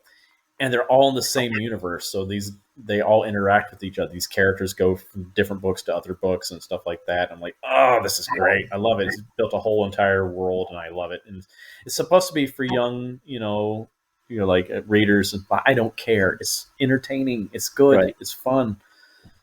It's like, yeah, that's how Harry Potter was for me. It's like, this is good. I'd like, because I actually studied to be an elementary school teacher, Mhm. And that's when the fourth Harry Potter book was coming out, and my mom's like, "Hey, you need to read these books because your students are going to be reading them." And I'm like, "Ugh, they're going to be stupid, cheesy little kiddie books." And I read the first chapter of the first book, and I was like, "Oh my god, I love this! Mhm. This is awesome!" And I was like, "This is oh my god!" And I was like, "Oh wow, I need to actually read some more of these kind of young adult type of books or whatever they call them." They're good. There's some actually. Did you ever really get good into ones out the there. Cirque du Freak No, series? no. They're actually really, really good. I saw the movie, Mhm. and then I was like, well, they never made another one. It was supposed to, but I started reading the books, and they were absolutely phenomenal. I think it's Ooh. like 12 books, but Cool. they're almost like the series of unfortunate events type length, but they're Okay. so good. I highly recommend them. I don't think they're quite young adult quite yet, but it doesn't Mhm. fucking matter because they're amazing anyway. Those are Yeah. great books. I highly recommend those to anybody. That's cool. I'm always happy to find a new book series because it's like it's like when I'm done with this next Dritz book, I'm like I gotta wait forever for I'm like not forever. I'm like he's not like George R. R. Martin where he takes like a decade to write a book. Like sweet Ari Jesus. Salvatore like basically cracks out like a book or two every year, which is amazing. I'm like, it's like he's like Stephen King. He just gets bored and just writing and writing and writing and writing and writing. But it's like, I'm always happy to find new ones. I'm like, I like the Stormlight Archive series and the Kingslayer Chronicles and stuff like that. It's just like they're all so good, so good. So yeah, You're talking about mythology. Do you have a mythological character that you would want to portray, or you think you That's would a do good a good question. job portraying? oh god, Hermes. Hermes, I would love to do. Yeah, Hermes would be a lot of fun. Or Loki. Loki. Yeah, but I mean, everybody's gonna think of the Marvel Loki. the Marvel Loki, yeah. Yeah, but just I like the trickster gods. Those are always fun. I really I get why everybody likes Loki, the Marvel Mhm. Loki, but he's too clean Yeah, I agree. Yeah. for that particular mythology. But I mean, it's Marvel, I get it. But I yeah. really would like. Especially when I'd you like read to like see a Norse mythology. It's like, right. I would oh boy, did Loki really go want through to see some a crap. dirty Loki of the Earth, like Yeah. that Yeah. type of Loki come up and be mischievous and use the Earth as in a mischievous way. Mm-hmm. To trick people. That would be a Mhm. really cool character to see. Yeah. I highly agree with that statement too. Oh yeah. I just love those kind of characters. It's like It's like I always feel like Hades always gets the bum rush too. It's like no, he wasn't an evil character. Hades was just the Lord of the Underworld. He wasn't a bad guy. Well, that's like a misconception with Underworld. Yeah. We always, because of typical conditioning, we Underworld we assume is a place of hell or punishment, but that's not really true in almost any other religion besides Actually, Christianity. It's Yeah. described so beautifully. You're like, I'd rather go there. Like, it sounds prettier. Like the way they I described mean, it. it's it was just another place. It's the not. imagery Yeah. of it all was Yeah. actually really just Oh yeah. Just Greek mythology in general is so much more appealing to me. It's just like I find it so much more relatable because the gods have human characteristics. They have flaws. Mm-hmm. They're Yeah. relatable, and that's why I like them. Like none of them are great people necessarily. They all have done some shitty things, especially Zeus. Oh my god, it's like he's a bastard. He's Also a a right slut. bastard. Yep. Oh yeah. Oh yeah. So that's why Every I think- family tree you look at, Zeus. He on there. Yup. It's just that, but that makes them more interesting because they have their flaws, and it's like it's growing up in the church with Christianity, it's like this is kind of boring. It's Well, like, omnipotence is boring. yeah, 'cause there's nowhere to go from there. yeah, this too much goody two shoes. I'm like. I mean, growing up with comic books like Superman, I always kind of felt was a little bit boring to me in a lot of ways. I hated Superman. He was just too perfect. And it's like I liked Peter Parker, That's my guy. So yes, because he's like there's a guy that was struggling, to balance all these different facets of his life, his job, his romantic life, his because he wasn't rich or anything like that. He wasn't perfect. He got injured. He got, it's like, he was always interesting. He was a geek. He was smart and he used his brain too. And I love that. It's like I always kind of like the Marvel characters more in that way because they're more relatable. They weren't all perfect characters. They're like, I guess you could consider like the comic book characters now the newer gods right now in a lot of ways. Oh yeah, for sure. It's that kind of mythology. Yeah. Well, you're just watching mythology play out. Yeah, that's really in real time, as opposed to us thinking about 5,000 or however many thousands of years ago. Yeah. Now we're seeing it happen in real time. Yeah. Yep. That's so true. It's like, yeah, we don't have any billionaires actually taking on like the Batman mantle and doing badass things. No. They're just making rockets that look like penises and flying to space for a few minutes to serve their own egos. We can't pierce the space unless it looks like a phallus. Yeah, exactly. They're also smoking pot with Joe Rogan, so I mean, there's that too. So. Oh yeah, that too. Mike Myers did that with Dr. Evil years ago. Yeah, same thing. It's a giant wang. Get him. Oh my goodness. God, those are great. We need a new Austin Powers movie. Yeah, we do. I'm a fan. They were supposed to have one after Goldmember, and I think it was supposed to be more centered on why did I just forget Dr. Seuss's son's name? Scotty. Dr. Scotty. Dr. Evil. Dr. Evil. Dr. Evil. Scotty. Sorry. That's worse than Robert. I'm just kidding.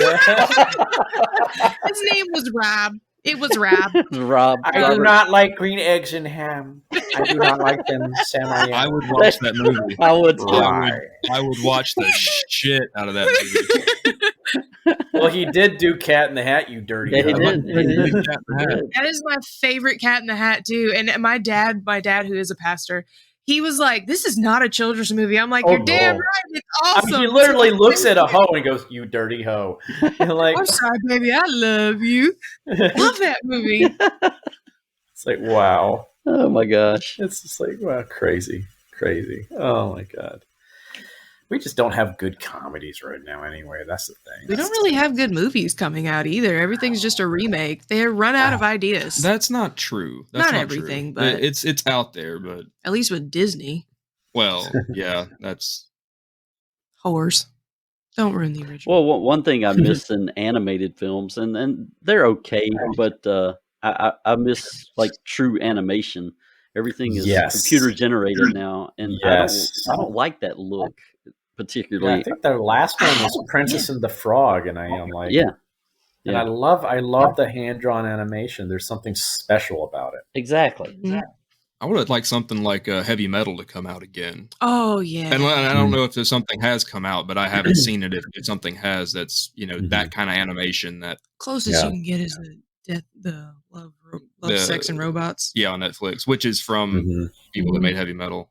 Yeah. Yeah, you look at old movies like Pinocchio. Everything was painted and it was beautiful, and now it's all just the faces are different. There's no human characteristics at all about them, Yeah. So, like you said, it loses that special. And they don't have nature. the really good music. I mean, they have the music in them, but there's something. The Menken days of Disney, the Alan Menken days, Tim Rice, all that time. That renaissance of Disney in the late 80s, early 90s, the music in the movies was just so good. It's just, I don't know what it is. It's like, it seems like most of the Disney movies now, the music feels more like pop music. It could be that it's being made to sell. Yeah. It's not, it's kind of like following the algorithm. And you're probably just tired of hearing the beat hit at the same time. And there's like, no originality in it. Like one of their movies I always say is so underrated, and it just because the music and the visuals in it was Hunchback of Notre Dame. I like the music in Hunchback is gorgeous. It's my favorite. It's so good. It's just like I wanted to be Esmeralda as a kid. I actually had every costume. Every costume I had it. I wore it to the movie theater. I was like, I am her. She is me. That song is such a beautiful song. It's a moving song. God Help the Outcast. It's a great one. Then the Heaven's Light Hellfire, Out There, all those, they're just so good. Just the bells of Notre, just the theme, that dun dun dun dun dun. The movie had so much meaning, though. It was so beautiful. It's such an underrated film. It just I love that film. Love that film. Well, yeah, you're absolutely right. And we raised a daughter, and she was born in 1995. So she wanted all those Disney movies. So I took her to the movies, got the videotapes, and those movies are amazing. They just are compared to what's out today. And one that jumped right out at me is Aladdin. Aladdin was freaking the music in Aladdin. I was obsessed with Aladdin. Robin Williams. You can't go wrong. Oh my gosh! But that whole movie, I was obsessed with. I had the soundtrack. I listened to that soundtrack all the time. Love the music, everything. And that's the thing, is you see how impactful that music is on people. Because I've done karaoke at places with, at horror conventions, other places like that, where it seems like it would be a tough crowd, if someone did a kiddie type of song for karaoke, because everybody's doing all these rock songs and all that. And I'm like, for shits and giggles, I one time just pulled out Be Our Guest at a convention. And everybody went nuts. It was just everybody was singing along with it. Or it was just those songs just bring out that. And it's not just been at conventions. I've done karaoke at bars here in New York, and I'll sometimes just do a Disney song. And that gets everybody in the room going. You'll get the bros in the corner, the rich bitches on the side. All of a sudden, everybody's like, "Oh my God, Disney!" They become kids again. Yeah, and that's something about that. It speaks volumes about the music that was in those movies back then. Because you don't get that same. If someone gets up and sings "Let It Go" for karaoke, people are like, "Ugh." Please shut the fuck up. I hate that song. Yep. If someone gets up and starts singing, I'll Make a Man Out of You from, Mulan, people are like, yes! Let's get down to business! And everyone's like, yes!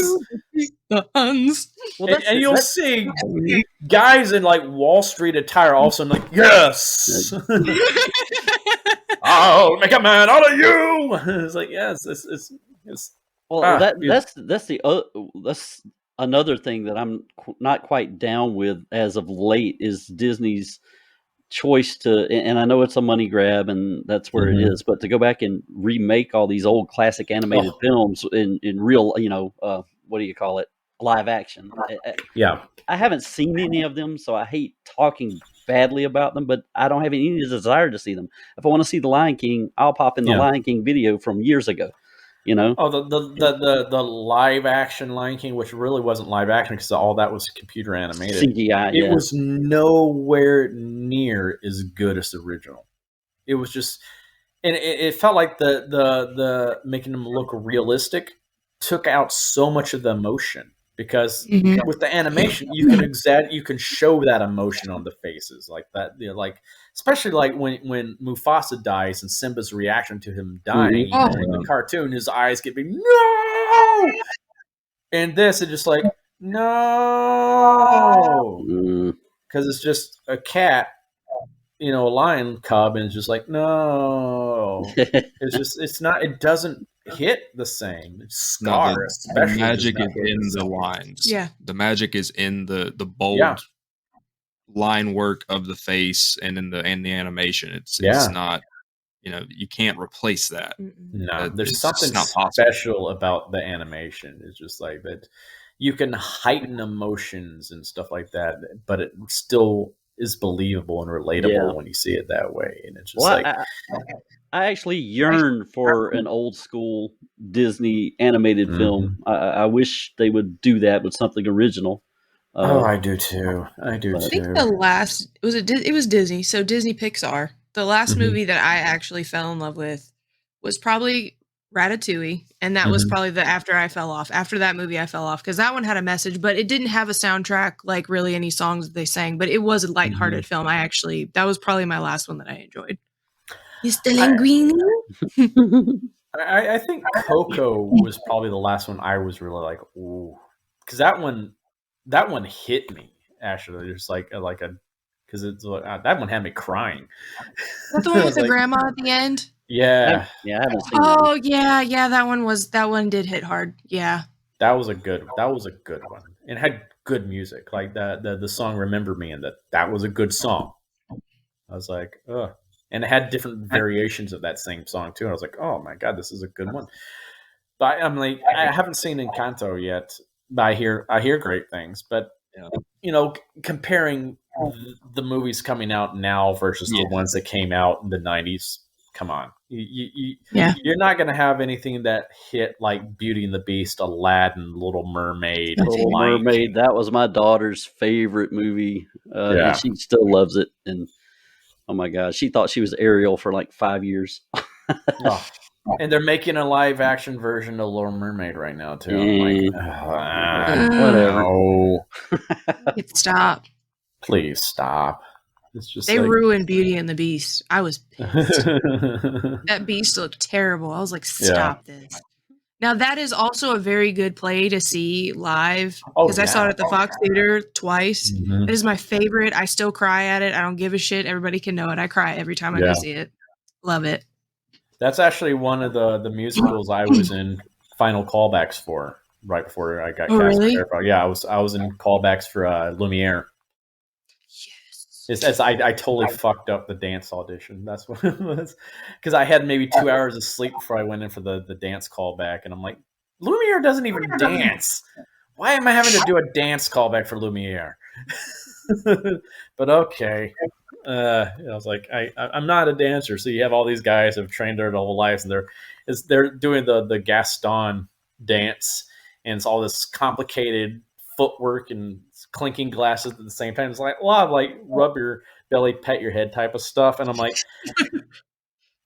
no, I'm a character guy. I'm not a dancer. I'm sorry. I just nope. I'm like, I know I'm messing this up, guys. I know. This is not me. My bad. How intense is the energy at that kind of audition? It's Broadway, so I'm assuming people are just completely wound up tight. Oh, very much so. Very much so. There's, that's one thing I have noticed. There's a difference between the audition wise for movies versus stage, especially Broadway. It's just like the competitiveness. It's like there's a lot of cattiness that goes on at those like the musical auditions. A lot of everybody trying to one up each other, and a lot of people just trying to psych each other out. And like I don't like that. Because it's like my thing is like you're only responsible for yourself. You bring your A game into that room. It's like they have no one else in that room that you're auditioning with has any bearing on what you do for your audition. You're only responsible for yourself. So cut the crap with that stupid pettiness. Like, oh, I did this show and I did that. Yeah. And we're all auditioning for the same stuff right now. So, hey, it doesn't matter. But I hate that kind of stuff. I like to bond with people, and it should be a supportive thing. And I've noticed that's the difference when I've gone in for like, especially voiceover auditions. Like the voiceover community supports each other. Everybody, I've gone to these auditions, we're all auditioning for the same character. I remember one, it was like for like some commercial, and they wanted us to all be able to do Optimus Prime's voice. And I was the youngest guy in the room, and all these older guys like, well, what does he sound like? So I pulled up a sound file, Peter Cullen. I'm like, this is how he sounds. And so we're all, coaching each other before we go in there to do our, audition, wishing each other the best and stuff like that. And funny thing is, I thought I had the audition and everything. I was like, I walked out because I was showing, oh yeah, I can do Optimus Prime, I can do Starscream, I can do all this stuff. They're like, awesome. They're like, we'll hear from you. You'll hear from us soon. I'm like, cool. They ended up just going with some teenage kid just doing his actual, just being, hey guys, buy this, blah blah. I'm like, oh man, that's not. But that's what I liked about it. It was like everybody was there to support each other and build each other up. And it's like, hey, because it's like, hey, because a lot of us work together and other stuff too. Like my buddy Frank, Frank Tadaro. he's now the current voice of Starscream in a lot of the Transformers series and stuff like that. We used to be against each other all the time when he lived here in New York for different video games and stuff like that. And we worked together on stuff. We'd be in the booth together recording when we got stuff. But our voices are so much alike, so we were always, in competition. But it was never a bitter, unfriendly competition. I was just like, it was a fun little rivalry we had with each other. And it was like, yeah. And I was like, hey, if I didn't get it, Frank got it, so that's great. I love it. Go Frank! And he's about to be the voice of Mugman in the new Cuphead series that's coming to Netflix, and I'm like, that's awesome. It was like, there's a Cuphead series coming to Netflix. Yeah. Yeah, they just released a trailer for it this past week, and I was like, dude, I had to send him a message. It's like, yeah, he's like, oh, dude, you're doing Art the Clown. I'm like, I know. But you're Starscream, man. You get to do Starscream. I'm so jealous of you. It's like, but that's the thing. It's just like, that's what I like. It's like that kind of camaraderie. It's that support system there. You're like, I can't say a word when I'm in the mask. Come on, man. Yeah, it's like, yeah. Well, it doesn't pay to be. It's like, well, no one sees me. Yeah, there you go. Whenever you look at, especially like with horror films, if you look, you'll see a lot of the same names. Mm-hmm. Oh yeah, on those credit reels. If you're that type of person that's out there just being a dick to everyone, it's gonna come back and bite you in the ass. Oh, you would. Everybody at the haunt conventions will know about you too, because of your attitude. Yeah. Oh, I remember this one guy. He was dating one of my friend's roommates. This guy was one of those little privileged little, trust fund babies and stuff like that. Mommy and daddy were paying for him for everything. He didn't have to work.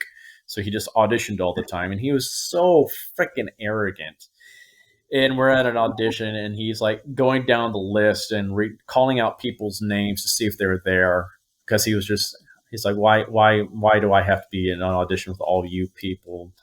He was just very arrogant. Just treating people like crap the whole entire time. Then he walks into the audition room, and as soon as he walks through the door, he just launches into his monologue. And about 30 seconds later, he just comes out. He's like, fuck these people. Bah, bah, bah, bah, bah, bah, bah, bah. And it's like, no, first of all, you go into the room, you introduce yourself, and you sometimes have a conversation. You let them, the directors and stuff like that, dictate what's going on and stuff like that. Because sometimes they want to get to know you and stuff. And these directors did. He walked in there just so full of himself. They're like, nope, bye. And then I ended up getting callbacks for the same thing. And he's like, how the hell did you get a callback? I'm like, I guess I'm just good enough.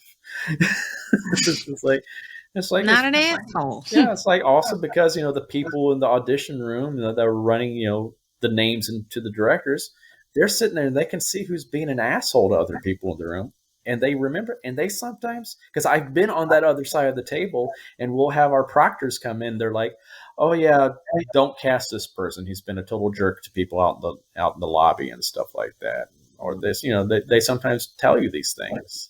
You're like, "Oh, good to know."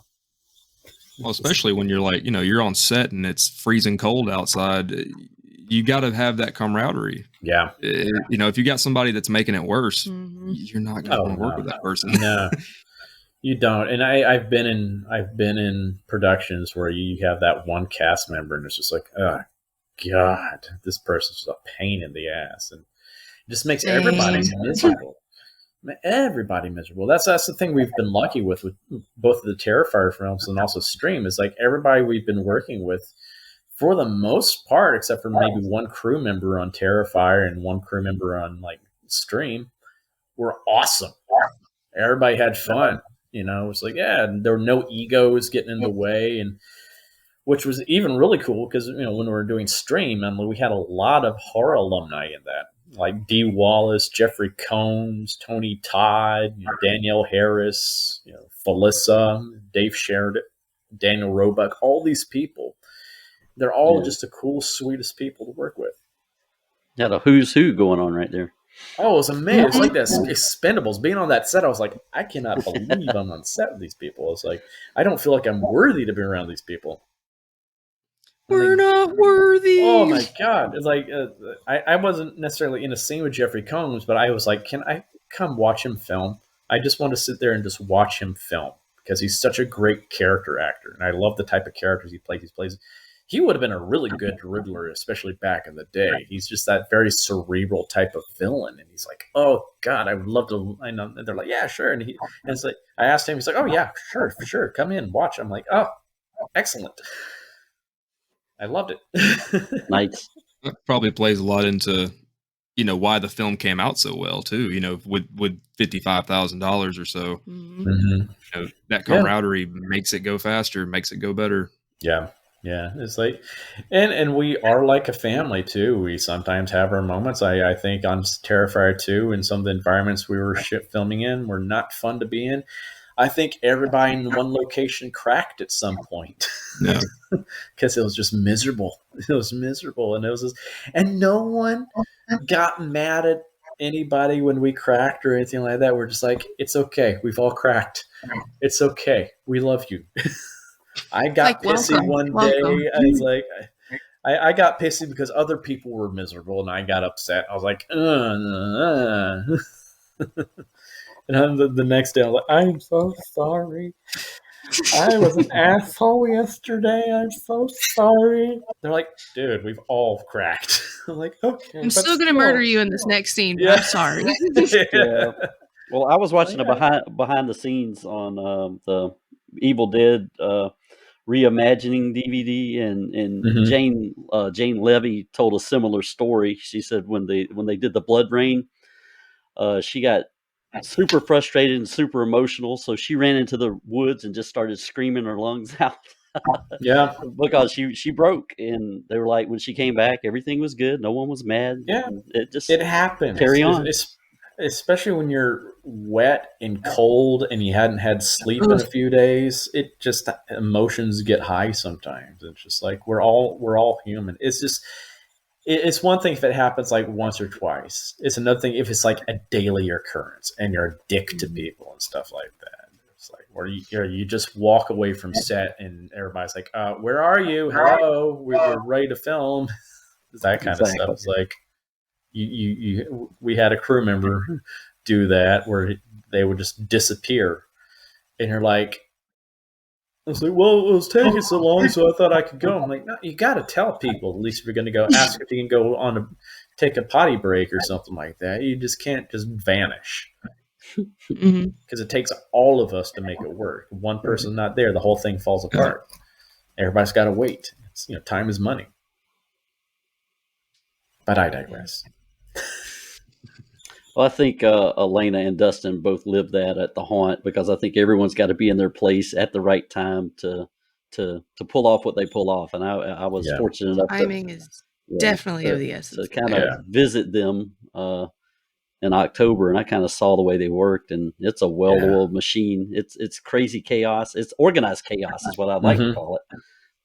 But it's like you said, that all the actors have to be in their spots and they have to be ready to hit their cues. And they are in weird positions because their acting definitely has to change depending on the people walking into the room. Yeah. They have special props for folks. So for folks who are really babies, they have pacifiers that they sell to put in their mouths and they light up. So they can't scare them as much. It's a light scare. No, we make fun of them. That's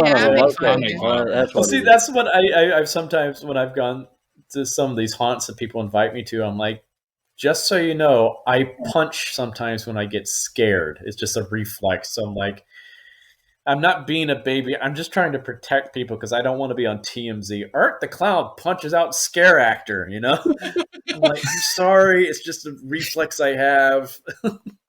We're like, yeah. My favorite scare I ever had in my entire existence at the haunt, there was this one guy, he came in, he was such a fucking asshole. And I was like, oh, I'm going to get you. I'm going to get you. I'm going to get you so good. He was being a dick. He was like, I ain't scared nothing. I scared the piss out of him. He ran, then he fell, and then he had the audacity to be on the ground. I'm looking down at him like this, and he made a sex joke. And I was like, but you're the one on your knees right now, sir. And they were like, oh. And then he said something, and I was like, you're still just a pussy. It's fine. It's great. Have a great night. And they were like, she needs a raise. She needs a raise. That's fantastic. I went to, trying to remember who's haunted house. Like his name escapes me all of a sudden.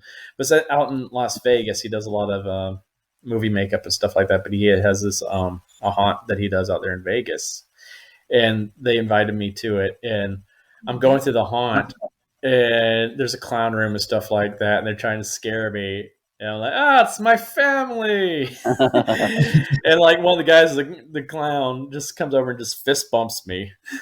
That's funny. And like, but the best one was I was going through it. It's like, they were doing their Friday the 13th, and this girl comes running out of the cabin. Is one of the counselors screaming, and she stops mid scream and just looks at me and just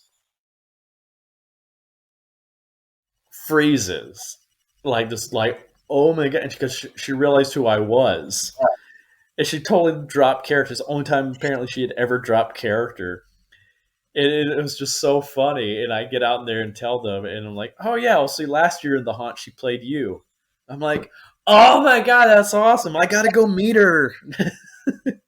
So they called her and brought her out. And she's like, oh my god, I'm so sorry I dropped character. I just couldn't believe it was you. I'm like, I'm amazed you recognize me, because I had my COVID mask on and everything. I'm like, how did you even know it was me? It was cool. But I thought that was so funny. It was so funny. Sometimes it's hard to differentiate in your character, because you'll come in, and I'm normally a really fun, upbeat person, unless it's the morning and I don't have my coffee, so I'll admit that.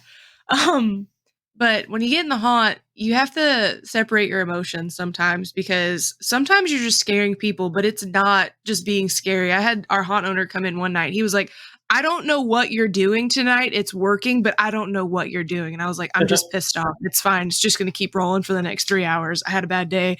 Working in healthcare sucks right now, so go away. Yep. I'll be fine. Use it. I've been there, done that before. Yeah, It's weird how you can just channel, if you've had a bad day or something's pissed you can just channel that into something else and it gives you a better performance. I remember back in the day when I was doing a show and I found out one of the girls that I thought I was dating in the show had just cheated on me with one of the crew members up in the rafters in between shows that day. And I'm like, And people were like, we shouldn't have told David, that's going to ruin his performance today. I'm like, I gave the best performance that day. And it was great because I had this, I was a very snarky gay theater critic in this thing. So I got to just be a bitchy queen, and I loved it. And there's this one line I directed towards her character. And because she, at that point, she didn't know that I knew. And it was just the delivery of the line, and you just see her face just go pale on stage, and her eyes just bug out. He knew. And I'm like, So she was messing up for the rest of the show.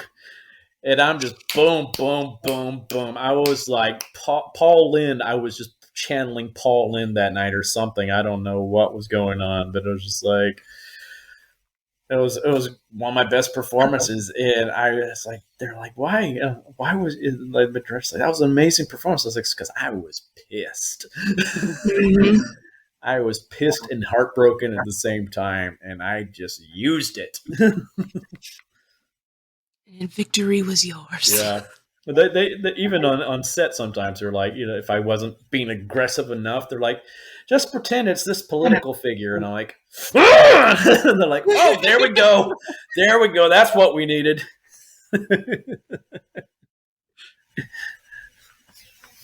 A lot of motivation in 2020 to be pissy. So it's good.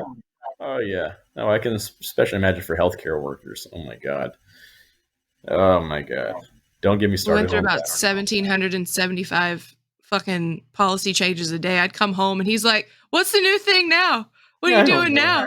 What's going on now? I was like, you don't want to know. It involves a hula hoop and a tube and a bucket of sugar. Yeah. Exactly. Right.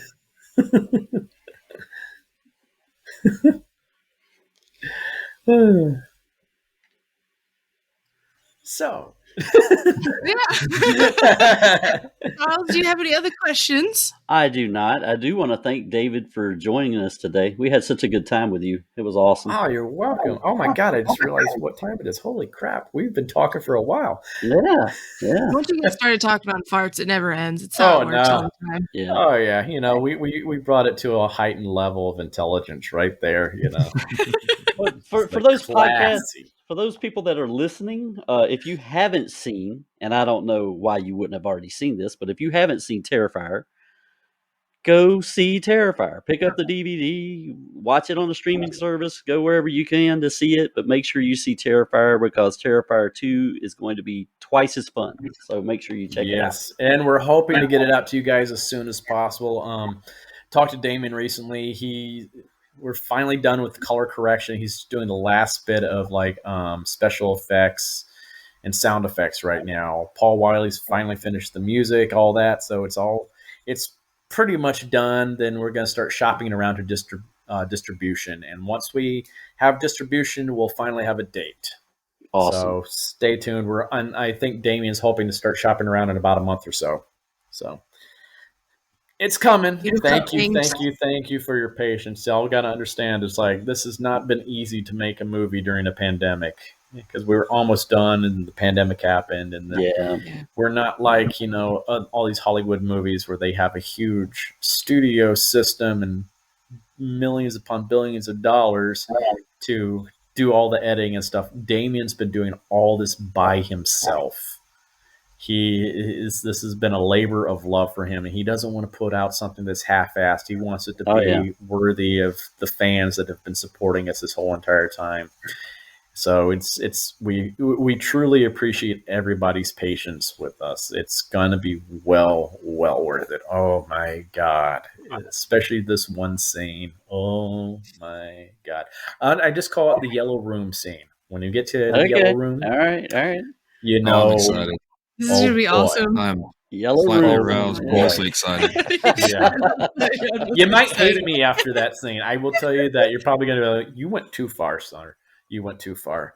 Simmer down. Simmer down. Simmer down. Yeah. It's like when I hear all these other Hollywood movies, it's like, oh yeah, we're vamped up the violence and the kills, and I'm like, that's cute. Well, I wrote shit. I wrote my name in shit, so we're good. Yeah. Top that, fucker. Yeah. Oh, it's so cute. I'm just like, oh. But that's all the questions I had for David. Any other last minute sentiments you'd like to give to any budding actors in the horror world?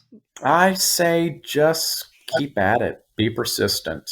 Keep learning there's always more to learn. I'm still learning. Like I said, when I was on set for Stream, I learned so much from all those great actors that came before me. I was like, oh my God, there's always something to learn. I learn from every single actor I'm on screen with. There's always something I take away from their performances.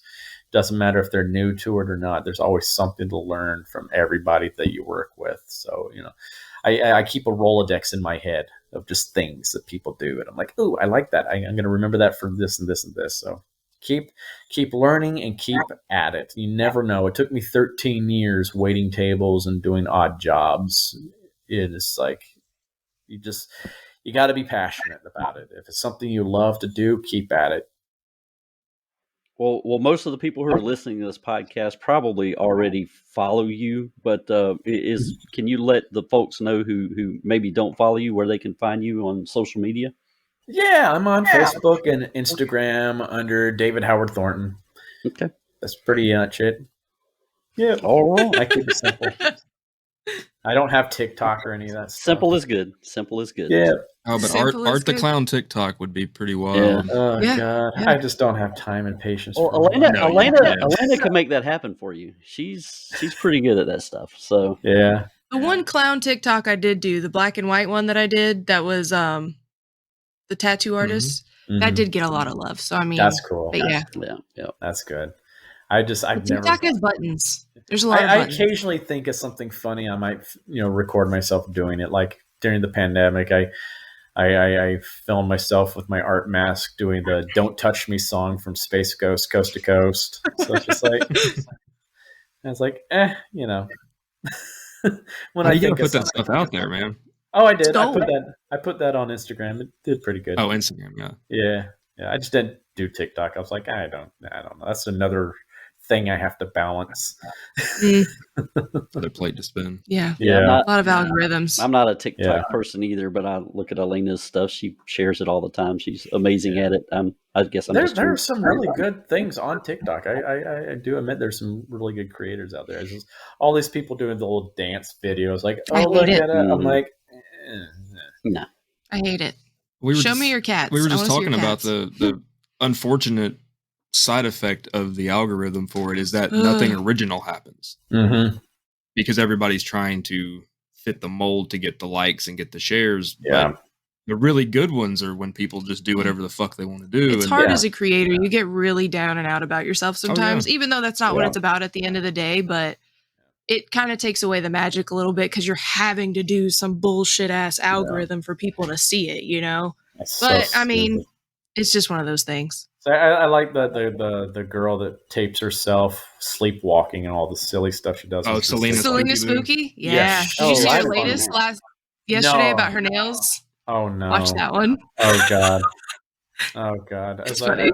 I haven't watched her in a while because I don't have TikTok. So I've just when people post stuff, I'm like, oh my god, this girl's hilarious. Oh my god, her poor guy that lives with her. I don't know if it's her husband or boyfriend or whatever. I'm like, oh that poor guy. I was like, boy, that's just like, dude, how is he not just strapped her down to the bed every time she goes to bed every night? Also, the patience he must have. Oh my god, he's got to have so much patience for that. He must really love her. Yeah. Like, that's love right there when he's got that kind of patience for that. Well, Charles, do you want to plug yourself before we sign off? Sure. You can find me on Facebook under Charles Campbell Author. Same on Instagram. You can find my work at valleyboypublications.com. Have all my social media links there, and you can check out my bookstore. And of course, we do appreciate everyone listening to Horror 421, the podcast. Thank you so much. Please hit the like and subscribe button wherever you get your podcasts. And I'm JukeboxBaby78 on Instagram as well as on TikTok. So if you want to see me do crazy crap with makeup, it's all there. And I'm Elena Marie on Facebook. You can also find my makeup looks there as well. If anybody is interested or have any inquiries, you can DM me there or on Instagram or on TikTok. But we just want to say thank you again for coming out and hanging out with us and being a nerd tonight. We just really appreciate all of the input you've had. And thank you so much for being Art the Clown and bringing that magic to horror cinema. So thank you. Thanks for putting up with me. All right. Bye, guys. All right. Y'all take care. Have a good night. Fun talking to you. Thank you. Bye.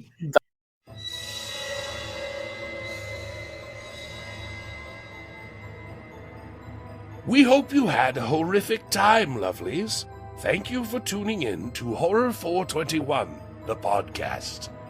Be sure to like us on YouTube and subscribe wherever you get your podcasts.